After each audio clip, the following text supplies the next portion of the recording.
The water flows down your hair to the back of your head. Her soft hands caress your roots with just the right amount of pressure, gradually relaxing your tense, numb scalp. You hear her soothing voice as light and bubbly as... Oh, her voice is bubbly, okay, as the foam around your ears. Even the darkness before your eyes starts to mellow out. You have to remind yourself not to fall asleep as you listen. I saw you around 10:30 last night. On my way home from work, I saw that fog had gathered by the clock tower. There was also a strange red light, so I went to take a look.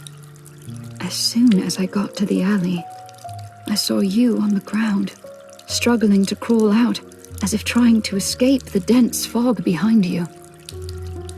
I remember seeing someone coming over to help me. Yeah, you did see me. Your mouth was also moving, as if you wanted to tell me something. What did you want to tell me? I don't remember. Stay back, it's dangerous, run. Help me, please. I'm gonna go the good guy route because this always works out. This whole story likes to go into the main character is a goody two shoes sort of thing. But you gotta remember, like you must have seen from the proper Let's Play anyway, this story in this game gets dark, like very fucking dark. But yeah, stay back, it's dangerous, run. Judging from how your lips moved, that wasn't what you said. Seems like you forgot. I guess so. Well, that was embarrassing. My memories are jumbled. I can't remember anything from the past. Everything here is unfamiliar to me. I can't go out and ask for help, nor do I know who to ask for help. I don't even remember who I am. An inspector, perhaps? You open your eyes to see us smiling at you. It's just a guess. The uniform you changed out of was quite unique. The Minos Bureau of Crisis Control. Seems like some kind of secret agency. She is 100% a sinner. I heard from the neighbors that this strange fog elicited quite a bit of attention from the higher-ups, who sent an inspector to investigate. Only an inspector would dare venture into the fog.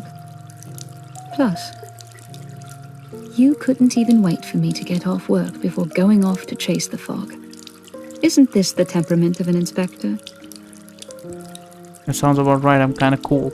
Sorry, I made trouble for you again. Wait, that one doesn't even make sense because she didn't know us before that.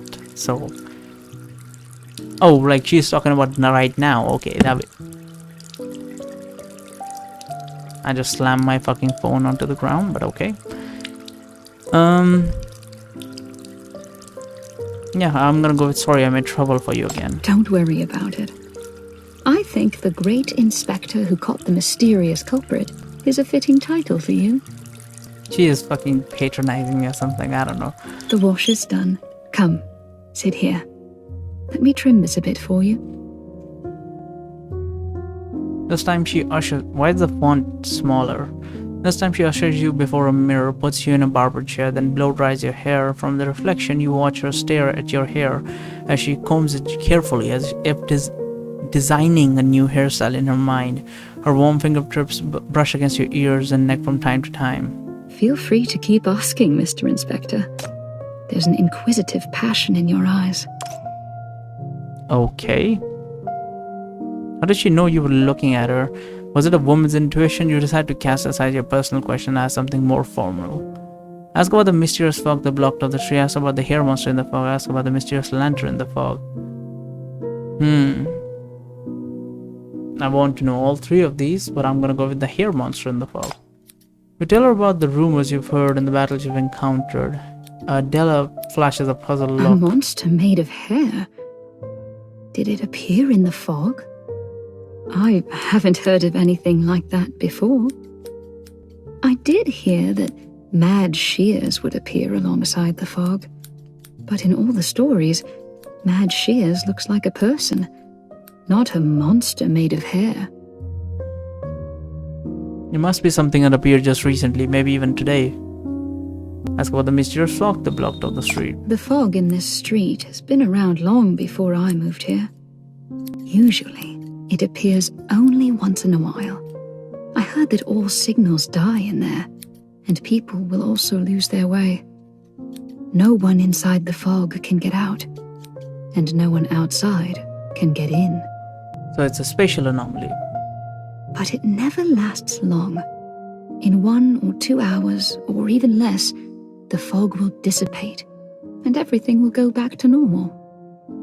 But to last more than a day and night without end, and to surround the entire street, something like this has never happened before. Ask about the mysterious lantern in the fog. The neighbors mentioned it before. It seems to be a new urban legend that appeared just recently. I haven't seen it with my own eyes, but others around here have. You can ask around tomorrow. If it led you all the way to me, then at least it wasn't Mad Shears. Maybe it's a kind and cute little fella. Highly doubted. It kind of stuck its fucking shears right into my neck almost. She calmly responds to your questions without resting her hands, flicking your hair tips to and fro. She shears them off between silver gleams, making you see beauty in her movements. Your jumbled thoughts are also sorted out little by little. You can clearly see the clues converging to the key questions.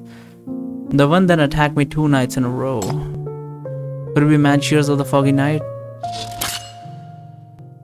Yep. The sound of scraping metal grinds sharply from behind your ear. A cold, numbing sensation spreads from the back of your ears to your neck. Collarbone and the whole body. You shudder and look instinctively at the mirror. I guessed it. I guessed as much. She is Mad Shears in like some form or something.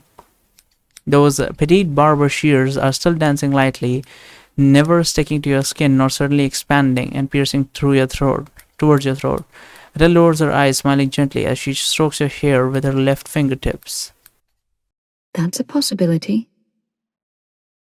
Did you remember something, Mr. Inspector? No. On the first night I forgot everything that happened before I saw you, and tonight I was so distracted by those hairs that I didn't see what it looked like. But I do remember the pair of shears. They were long and freezing cold. I remember that sound really makes one's skin crawl. Sounds like an eerie urban legend. You like urban legends too, Mr. Inspector? She is dodging the questions. I mean, it's not really a question, but I can tell. She chuckles. The barber shears hang less than 2 centimeters above your neck. This distance is quite intimate. The cuts are small and movements are light, clipping away at your hair and tugging at your tense nerves. Your gaze is completely fixated on the shears in the reflection. Mr. Inspector, do you know what the residents of this street say about Mad Shears? They say that Mad Shears doesn't hurt the prey's body. It only harvests the prey's soul. No one knows its true appearance. Mad Shears never misses a target, so it never needs to come back for a retry. Oh, except for you, of course. You're quite special indeed. The barber shears move faster and faster. You feel its cold, gleaming edge closer, as if going to cut your exposed skin the next second. The cold, sharp touch feels so real. Every cell is screaming, but you can't tell if they're screaming for you to flee or embrace its approach. Then, the shears suddenly stop 2 centimeters from your neck, half open and gleaming cold. You glance up to see Adela looking at you in the mirror. It'll probably still try to come to you amidst the thick fog, just like tonight. The hell? You instantly jump up and grab her hand that's holding the shears. By the time you realize what you did, the two of you are frozen face to face before the mirror. Sorry. Adela looks at you without struggling. Her gaze grows softer. You had the same expression last night. Sorry. I didn't realize how much those shears traumatized you. I'm always quite the dullard. What was the clank noise again? Someone trying to break in or something? Forgetting the past makes you quite uneasy, doesn't it? Rest assured, you're not a weakling. He gently caresses your face with her empty left hand. You're strong enough to be its match. That's why you got injured all over. No matter what happened in the fog last night, Mad Shears didn't dare to keep chasing you after you left the fog. nor did it dare to attack you when you were unconscious. Wasn't that because you came? No, it fled before I came. I'm sure of it. Last night was your victory. You're very strong.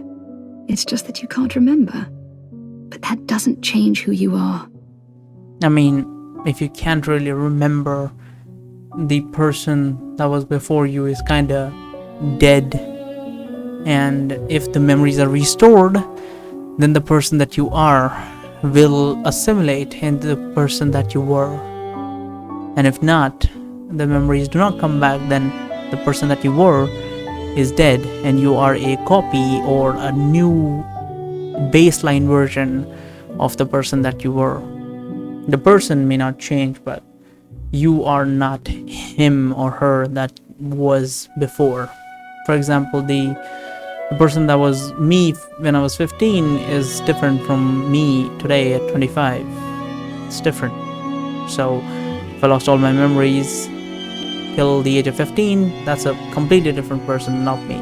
And if I do have my memories back, then the new person assimilates into me. He gently straightens your shoulder and motions for you to look in the mirror. I look the same. Their haircut is done. Adele didn't make any drastic changes. She just trimmed it a little, hiding the gaping cuts made by mad shears with clever layering. You look quite spruced up. The terrible snapping hallucination gradually subsides from your ears. You see your familiar old self in the mirror, even though you still can't remember a lot of things from the past. After calming down, you make up your mind. Whatever your suspicions, the hairstylist just saved you right in front of Mad Shears. Is the fact that she is not the same person as that monster. Your tense muscle finally relax, and only then do you remember to let go of her hand. Gazing at her calm face, you actually come to admire this woman a bit. You're pretty impressive too. Everyone was freaking out after the street got blocked off, but you stayed as calm as ever. You know full well of Mad Shear's existence, yet you still dare to venture out at night alone. Save me from the fog. This isn't just an urban legend. You could have gotten yourself hurt. Yeah, I also lost something in the fog. Your child, the lantern girl. Do you want to go find it? Adele ponders for a moment. No need.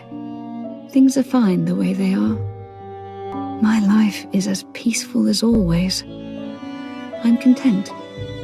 It should continue like this. I have work tomorrow, so I can't help you. But you can explore the neighborhood after the sun comes up. The neighbors are all quite kind. Maybe someone has seen you before and can give you some clues. Maybe we could look up Mino's bureau, considering that she mentioned it. She sweeps the hair on the floor and tidies up everything swiftly. All right, go home now. You should get some rest. You're welcome to stay with me until you regain your memory. Are you not coming? Just relax now. The fog will clear up. You shouldn't worry about it.